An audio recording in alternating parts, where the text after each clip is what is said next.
ایک سوال یہ پوچھا گیا ہے کہ کیا انسان عورتوں کے ساتھ جنات سیکس کر سکتے ہیں یا نہیں، ان کے قریب جا سکتے ہیں کہ نہیں، کیونکہ قرآن مجید کے اندر ہے فیہن قاصرات الطرف لم یطمثہن انس قبلہم ولا جان، کہ جنت میں ان کے لیے نیچی نکاح کی ہوئے بیوی ہوں گی جنہیں کسی انسان اور جن نے پہلے مس نہیں کیا ہوگا۔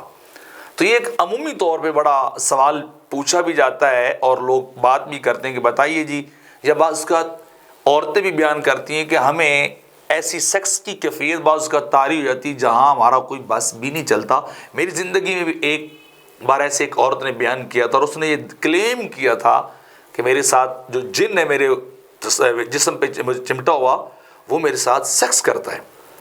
تو اس دن سے کافی عرصے سے یہ سوال تھا کہ آیا ایسا پاسبل ہے یا نہیں ہے۔ تو اس کا لب لباب اور جواب یہ ہے کہ اس بات کے بارے میں علماء کے اندر بہت زیادہ اختلاف ہے کہ کیا آیا جنات انسان عورتوں کے ساتھ اپنی جننیوں کو چھوڑ کر کیا سیکس کر سکتے ہیں یا نہیں۔ تو زیادہ تر مذہب اس بات کی طرف یا علماء اس بات کی طرف گئے ہیں، مذہب یہ ہے کہ کر سکتے ہیں، کیونکہ اللہ نے قرآن میں کہا لم یطمثہن انس قبلہم ولا جان، ایسی بیویاں جنہیں نہ تو پہلے کسی انسان نے چھوا ہوگا اور نہ ہی کسی جن نے۔ تو لہٰذا یعنی جن پھر جو ہے وہ جماع سیکس جو ہے کر سکتے ہیں انسان عورتوں کے ساتھ۔ اس کے بارے میں کافی سارا علماء نے الگ الگ جو ہے وہ لکھا ہے۔ ابو عبداللہ قرطبی مالکی لکھتے ہیں کہ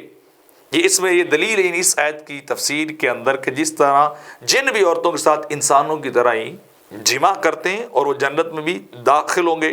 قشیری شافعی جو ہے علامہ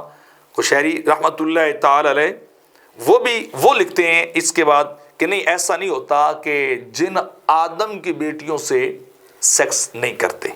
یعنی ان کی جنس الگ ہے اور ہماری جنس انسانوں کی الگ ہے، تو ہمارا کراس نکاح شاید نہیں ہے ممکن۔ دماغ کو یہ بات لگتی، لیکن چونکہ یہاں روایات اور مفسرین کی بات ہے وہ میں نقل کر رہا ہوں کہ الگ الگ جو ہے وہ نظریات جو ہے وہ نقل کیے گئے۔ مجاہد کے حوالے سے، مجاہد تاوی کے حوالے سے یہ بات نقل کی جاتی ہے کہ جب کوئی انسان بسم اللہ پڑھے بغیر یا جماع کی دعا پڑھے بغیر اپنی اہلیہ کے پاس جاتا ہے تو اس کے پینس کے ساتھ کوئی جن جو ہے وہ چمٹ جاتا ہے، اور وہ بھی اس طرح سے، مطلب اس طرح تو نہیں جس طرح میاں بیوی کا معاملہ ہی نہیں ہے، لیکن اس سینس میں وہ کہہ رہے ہیں کہ وہ کیا ہے، وہ جماع اس کا ہوتا ہے، تو اسی لیے اس طرح کا جماع ہے، اس طرح کا برابر کے لیول کا جماع جو ہے وہ نہیں۔ یہ ایک اور نظریہ جو ہے مطلب ہے سامنے آیا ہے، بل یہ کہہ رہے ہیں۔ اس کے بعد عبد الرحمن جوزی کے حوالے سے بھی لکھا گیا ہے کہ وہ کہتے ہیں کہ وہ اسی آیت کو لے کر کہتے ہیں زاد المسیر کے اندر کہ اس آیت کے اندر یہ دلیل پائی جاتی ہے کہ جنات آدم زاد عورتوں کے ساتھ جو ہے وہ جماع کر لیتے ہیں۔ فخر الدین رازی جو ہے وہ لکھتے ہیں کہ ایسا نہیں ہے، بلکہ جن جماع کرتے ہیں۔ یہ بھی اس کی طرف، یعنی زیادہ تر مفسرین کرام اس بات کی طرف گئے ہیں کہ دنیا کے اندر بھی جنات عورتوں سے ہم بستری سیکس جو ہے وہ کر سکتے ہیں۔ یہ قرآن کی آیت کو لے کے وہ دلائل دے رہے ہیں، باقی اس سے ہٹ کر کوئی حدیث اور یا براہ راست قرآن کے اندر ایسا کوئی بیان نہیں ہو۔ یعنی اس آیت لم یطمثہن انس قبلہم ولا جان کی تفسیر میں یہ ایک نظریہ بھی ہے کہ نہیں، اس سے مراد یہ ہے کہ جو انسانوں کے لیے انسیات ہوں گی، عورتیں ہوں گی، انہیں کسی پہلے انسان نے نہیں چھوا ہوگا چونکہ وہ جنت میں پیدا ہوئی ہوں گی، اور جنوں کے لیے جو جننیاں ہوں گی ان کو کسی جن نے پہلے نہیں چھوا ہوگا۔ ایک تفسیر یہ بھی ہے۔ تو یعنی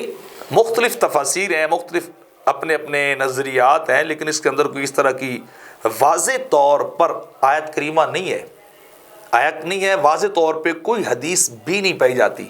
کہ جو بات اس بات کو واضح کر دے کہ وہ ان سے جماع کر سکتے ہیں کہ نہیں، بس انہی کو لے کر کہ انہیں کسی انسان یا کسی جن نے نہیں چھوا ہوگا۔ تو اس سے آگے پھر اگلی بات ہے یہ کہ ہو سکتا ہے وہ الگ الگ جینڈر کی بات ہو، الگ الگ جو چیزیں ہیں جنہیں الگ الگ اس کی جنس کی بات ہو، انسانوں کی جنس الگ، جنات کی الگ، تو جننیوں کو جنہوں نے نہ چھوا ہو اور انسانی عورتوں کو انسانوں نہ چھوا، یہ بھی ایک نظریہ ہے۔ بہرحال یہ نظریات ہیں، لکھا گیا کہ ہو سکتا ہے، یعنی باقی دلائل کوئی واضح طور پہ اس بارے میں کسی طرح بھی جو ہے وہ اشارہ نہیں پایا جاتا۔